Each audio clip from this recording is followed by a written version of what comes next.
बिस्मिल्लाहिर्रहमानिर्रहीम। अस्सलाम वालेकुम। मैं हूं चौधरी इरफान ज़हीर और आप देख रहे हैं मेरा यूट्यूब चैनल। नाज़रीन, पाकिस्तान अपना सेमीफाइनल ऑस्ट्रेलिया के अगेंस्ट हार गया। काफ़ी ज़्यादा लूप होल इसमें नज़र आए। एक चीज़ जो मैं अपने तमाम शोज़ में बात कर रहा था, अगर जो लोग मुझे फॉलो करते हैं, मैंने कहा था कि आपको जो स्ट्राइक रेट है, पावर प्ले के अंदर जो यूटिलाइजेशन है दोनों ओपनर की, वो प्रॉपरली नहीं हो रही। हमने देखा कि रिजवान और बाबर की इनिंग्स की अगर बात करें तो बाबर का स्ट्राइक रेट 114 था।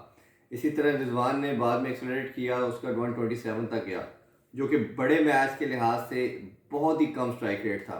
क्योंकि जब भी आपने कोई टूर्नामेंट बड़े प्लेटफॉर्म पे जाते हैं, या सेमीफाइनल या फाइनल की गेम होती है, या किसी बड़ी टीम के अगेंस्ट होती है, तो आपने राइट ऑफ करना होता है दूसरी टीम को। आपने इतना स्कोर करके देना होता है कि उसको चांस ना मिले। मुझे इस मेंटेलिटी की समझ नहीं आ रही कि क्या मेंटेलिटी थी कि विकेट्स इन हैंड रखनी है। और भाई, आपने इन विकेट्स का क्या चार डाला था?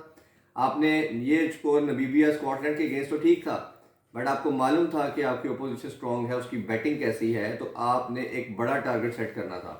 फिर आपको सेकेंडली ड्यू फैक्टर का मालूम था कि आप टॉस लूज कर चुके थे, तो आपने 25-30 रन का कुशन देना था अपने तमाम बॉलर्स को कि आपको अगर ड्यू फैक्टर आ रहा है तो आपने उसके लिए आवाज़ ज़्यादा स्कोर होना चाहिए।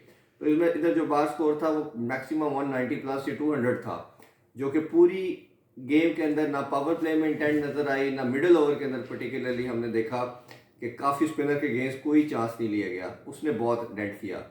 फिर अब थोड़ी बात बॉलिंग की भी कर दें तो वीकर लिंक आपका हसन अली पूरे टूर्नामेंट के अंदर था। जिस तरह की वेयर्ड और पैथेटिक बॉलिंग उन्होंने इस वर्ल्ड कप के अंदर की, एक ये स्टेट ऑफ माइंड भी मेरे माइंड से बिल्कुल समझने के मैं कासिर हूँ कि ये क्या मैंटेलिटी है कि हमने विनिंग कॉम्बिनेशन के साथ ही जाना है। हमने according to scenario, according to the opposition, according to the place, according to the venue नहीं खेलना हमने। ये दुनिया में कोई टीम ऐसा ब्लंडर नहीं मारती जो पाकिस्तान मारता है कि अगर जो विनिंग स्क्वाड है वही चलता जाएगा। आप एटलीस्ट जो 18 लोगों का स्क्वाड है और बाकियों का क्या आपने करना रख के, आखिर क्या वो इंटरनेशनल लेवल के लिए सूटेबल प्लेयर नहीं है? अगर आपका कोई प्लेयर, इसका मकसद ही यही होता है 15-16 लड़कों का, 18 का, कि अगर कोई आपका प्लेयर परफॉर्म नहीं कर रहा तो आप किसी दूसरे को चांस दें। बट ये कुछ बहुत बड़े ब्लंडर थे जो पाकिस्तानी क्रिकेट में होते चले आ रहे हैं। ये चीज़ें आपको out of the box thinking करनी पड़ेगी। बाबर की अप्रोच पिछले मैचों में बहुत अच्छी नज़र आई। आज बड़ी टिमेड और एक लिमिटेड किस्म की अप्रोच के साथ उन्होंने बैटिंग भी की, और वही एग्जीक्यूशन उनकी बॉलिंग में भी नज़र आई। एक और ब्लंडर भी उन्होंने किया कि जब आपका थर्ड लास्ट ओवर था, हसन अली से करवाया गया, वो शहीन शाह अफरीदी से करवाना चाहिए था। और फिर रही सही कसर तो हसन अली ने कैच ड्रॉप करके वेट का पूरा ही अपॉर्चुनिटी दे दी, और फिर जिस तरह उन्होंने 3 छक्के इकट्ठे लगा के पाकिस्तान को मैच हरा दिया। तो मेरा ख्याल है एक बहुत बुरी परफॉर्मेंस, बुरा खेली पाकिस्तानी टीम।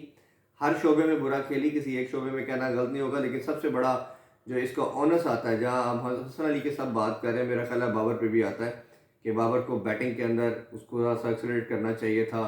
और जो तीसरे नंबर की एक उन्होंने कसम खा ली थी कि फ़खर को तीसरे नंबर पे लाना है, ये बहुत बड़ी ज़्यादती थी।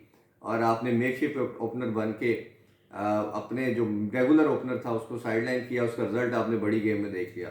तो मेरा ख्याल है अब सेल्फिश होने की ज़रूरत नहीं है। आप आगे जो फ्यूचर के लिए कोई प्लान इस तरह करना चाहिए कि according to scenario, according to opposition, according to the requirement team बनानी चाहिए, और ताकि फिर आप कह सकें लेट्स सी आगे पाकिस्तान क्रिकेट कैसे चलती है। और फाइनल वाले दिन इंशाल्लाह आपसे मुलाकात होगी। अपना ख्याल रखें। अल्लाह हाफिज़।